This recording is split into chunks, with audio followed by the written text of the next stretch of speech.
Everyone, good morning. কেমন আছো সবাই? আশা করছি সবাই খুব ভালো আছো, সুস্থ আছো। আমরাও খুব ভালো আছি। আজকে লাস্ট দিন আমাদের কাশ্মীরে। তো সকাল থেকে মনটা একটু খারাপ, একদম সকাল সকাল ওই জন্য ভিডিওটা শুরু করতে পারিনি। যত যা প্যাকিং ছিল, আসলে লাস্ট 5 দিন তো আমরা শ্রীনগরেই ছিলাম। তো এই রুমে থাকবো বলে সেরকম কোনো কিছু গোছানো বা কিছু করা সেরকম হচ্ছিল না। তো সকালবেলা উঠে সমস্ত কিছু প্যাকিং কমপ্লিট করে এখন একটু বাইরেটায় এসেছি। লাস্টবার আমার ইয়ে থেকে তোমাদেরকে শ্রীনগরের ডাল লেকের ভিউটা একটু দেখালাম। এদিকে নিচে চলে এসেছে আমাদের গাড়ি, যে গাড়িগুলোতে করে আমরা এখন শ্রীনগর থেকে বিদায় নেব, কাশ্মীর থেকে। কাশ্মীর অবশ্য না, আমরা তো এখন কাটরা যাব। এখান থেকে বেরিয়ে আমরা কাটরার উদ্দেশ্যে রওনা নেব। তো ব্রেকফাস্ট করে এখানে চলে এসেছি সবাই সবার লাগেজ নিয়ে। এবার একে একে সব লাগেজগুলো গাড়িতে উঠবে, তারপরে আমরা উঠে বেরিয়ে পড়বো। আর এই পুচকেটাও ছিল আমাদের টিমে, এর বয়স 15 মাস।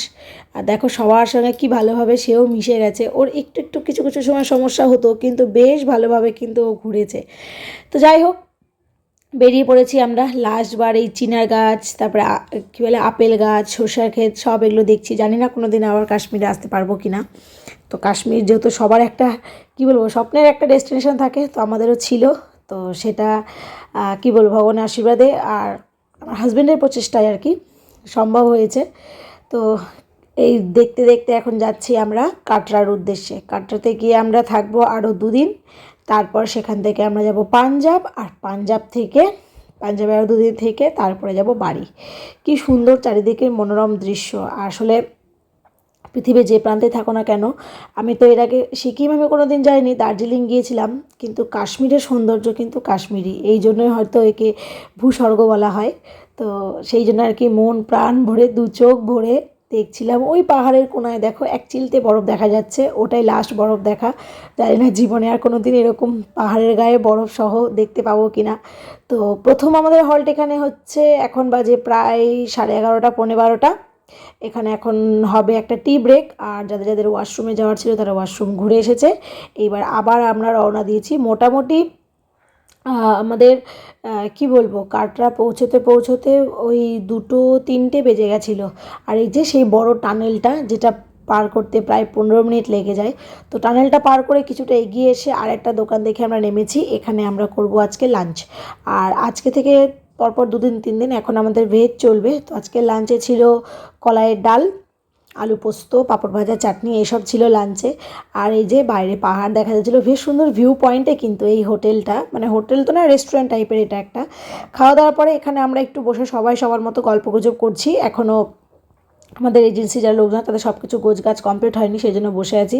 আর সত্যি কথা বলতে আজকের দিনটা না আমার মনটা খুব খারাপ ছিল, ভীষণ মনমরা হয়েছিলাম। আর এই রোদ্রের কারণে শুরু হয়ে গেছিলো মাথা ব্যথা। নিজে নিজে মাথায় দেখলে 2-3বার একটু চাপড়ে নিলাম। যাই হোক, এইসব করতে করতে এই কাটরার এদিকে এসে তো বিভৎস গরম, আমাদের ওদিকে যেরকম গরম থাকে সেই রকম গরম। চলে এসেছি হোটেলে। এখন একে একে সবাই সবার ঘর থেকে আর কি চাবি নেব, কার কোথায় পড়বে সেই চাবি নিয়ে এখন যে যার রুমে গিয়ে আগে ফ্রেশ হব। তো আমাদের ফ্রেশ হলে হবে না, আগে আমাদের যেতে হবে পর্চা কাটতে। আর চুল মুখ চোখের অবস্থা দেখেছো, একদম যাচ্ছে তাই। আর ওই হুডিটা আমি পরে বেরিয়েছিলাম, আমার যে কী অবস্থা হচ্ছিল সে একমাত্র আমিই জানি। তো এই হচ্ছে রুম। 2 রাত্রির জন্য এটা আমাদের আবার ঠিকানা। এই প্রথম এতটা লং ডিস্টেন্সে আমরা বেড়াতে এসেছিলাম, আর এই প্রথম এতগুলো হোটেল আমরা আর কি চেঞ্জ করে করে করে করে থাকলাম। আর মেয়ে হাতে একখানা ফ্রুটি খাচ্ছে। আর রুমটাও তোমাদেরকে এক ঝলক দেখিয়ে দিলাম, এটা ছিল বাথরুম। তো চলো এখন চেঞ্জ করে হচ্ছে বেরোই আগে। আর এইখান দিয়ে বাইরের ভিউ খুব একটা তেমন নেই, শুধু এই সবসময় হেলিকপ্টারের আওয়াজ হচ্ছে ওই বৈষ্ণোদেবীতে যাওয়ার জন্য। তো এখন আমরা বেরিয়েছি, যারা যারা আমরা রাত্রেবেলা বৈষ্ণোদেবীর উদ্দেশ্যে রওনা দেব তারা যে পর্চা কাটতে যেতে হয়। তো আমাদের এই হোটেল থেকে খুব একটা দূরে নয়, তবুও অটোতে এক একটা অটোতে কাকুকে দেখো কী করছে, এক একটা অটোতে আমরা 4জন করে বসেছিলাম, আমাদের 100 টাকা করে নিয়েছিল। আর এদিকে তো নবরাত্রির বিশাল জমক, একদম চারিদিকে দোকান পাট, বেশ ভালো লাগছে দেখতে। আর এসব দেখতে দেখতে আমরা এখন পৌঁছে যাব ওই জায়গাটায় যেখান থেকে পর্চা কাটতে হয়। আর পর্চা কাটতে কোনো টাকা পয়সা বা কিছুই লাগে না, শুধু লাগে আধার কার্ড। আধার কার্ডটা নিয়ে যেতে হয়, ওরা আধার কার্ডটা দেখবে, দেখার পরে একটা ছোট্ট একটা ক্যামেরার মতো থাকে, সেখানে আমাদের ছবি নেওয়ার পরে আমাদেরকে একটা আইডেন্টিটি কার্ড দেবে, সেটাও তোমাদেরকে দেখাবো। তার আগে এই রাস্তাঘাটগুলো দেখাচ্ছিলাম, প্রচুর ট্যুরিস্ট আছে। আর যেহেতু নবরাত্রি চলছে এখন, আমাদের গাইডের ম্যাডামও বলছিলেন যে তোমরা খুব লাকি যে নবরাত্রির সময় তোমরা বৈষ্ণোদেবীতে উঠছো, মায়ের দর্শন করতে যাচ্ছ। তো এই যে কথা বলতে বলতে আমাদের পর্চা কাটা হয়ে গেছে, প্রত্যেকের ওই আধার কার্ড দেখিয়ে একটা করে আইডেন্টিটি কার্ড দিয়ে দিয়েছে। এইটা গলায় ঝুলিয়ে তবেই আমরা বৈষ্ণোদেবী যাত্রা শুরু করতে পারবো, নচেত নয়, আমাদেরকে কোনো রকম এন্ট্রি দেওয়া হবে না। আর এই যে এই দাদার অটোতে আমরা এসেছি, দুটো অটো করেছিলাম, তো এই দাদাদের ফোন নাম্বার নিয়ে নিয়েছি। রাত্রে আমরা যখন বেরোবো মেন গেট থেকে, মানে যেখান থেকে আমরা যাত্রা শুরু করব, তখন ওই দাদা আমাদের পৌঁছে দেবে। তো চলো এখন হোটেল রুমে যাই। হোটেল রুমে গিয়ে এখন আমরা স্নান দান করে কী বলে হচ্ছে তোমার একদম ফ্রেশ হয়ে থাকবো। এই যে এই জায়গাটাতেও না অনুষ্ঠান হচ্ছে, যেহেতু নবরাত্রি পুজো হচ্ছে। তো হোটেল রুমে চলে এসেছি। তো যাওয়ার পথে আবার সবাই ঠিক করলাম যে ম্যাডামই বলে দিয়েছিল বেশ কিছু চকলেট নিয়ে নেবো, যাতে আমাদের যেহেতু এটা একদম পাহাড়ি রাস্তা, খাড়া রাস্তা, তো অনেক সময় কী হয় গলা শুকিয়ে যায়, হয়তো বেশি জল খেলে তো হাঁটতে পারবো না। তো সেই কারণে বেশ কিছু চকলেট নিলাম। আর এখানে দেখলাম কি ফুচকা বিক্রি হচ্ছিলো, তো জিজ্ঞাসা করলাম কত করে কি, তো বললো এখানে 20 টাকায় 6টা। তো সেই জন্য সবাই এখানে ফুচকাটা টেস্ট করলাম। ওই ডাল লেকের ফুচকার থেকে এই ফুচকাটা কিন্তু বেশি ভালো টেস্টি ছিল। এইদিকে তো টক জল সেরকম না, সবাই ওই পুদিনা পাতার জলটা দেয়। তো যাই হোক ফুচকা খেয়ে নিলাম, ফুচকাটা খেতে বেশ ভালো লেগেছিলো, ওই যে যেমন বললাম।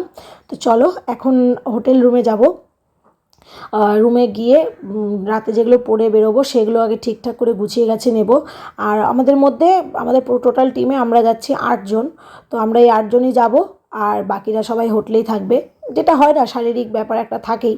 তো চলো এখন স্নান টান করে ফ্রেশ হয়ে একদম কাঁচা ধোয়া জামা কাপড় পরে রেডি হয়ে নিই, 10টার মধ্যে আমরা বেরিয়ে পড়বো। তো এই ভিডিওটা এই পর্যন্ত রাখছি। সবাই খুব ভালো থেকো, সুস্থ থেকো। ভিডিওটা ভালো লাগলে লাইক করে দিও, চ্যানেল নতুন প্লিজ চ্যানেলটাকে সাবস্ক্রাইব করে দিও। দেখা হবে খুব তাড়াতাড়ি নতুন একটা ভিডিওর সাথে। এখনকার মতো টাটা।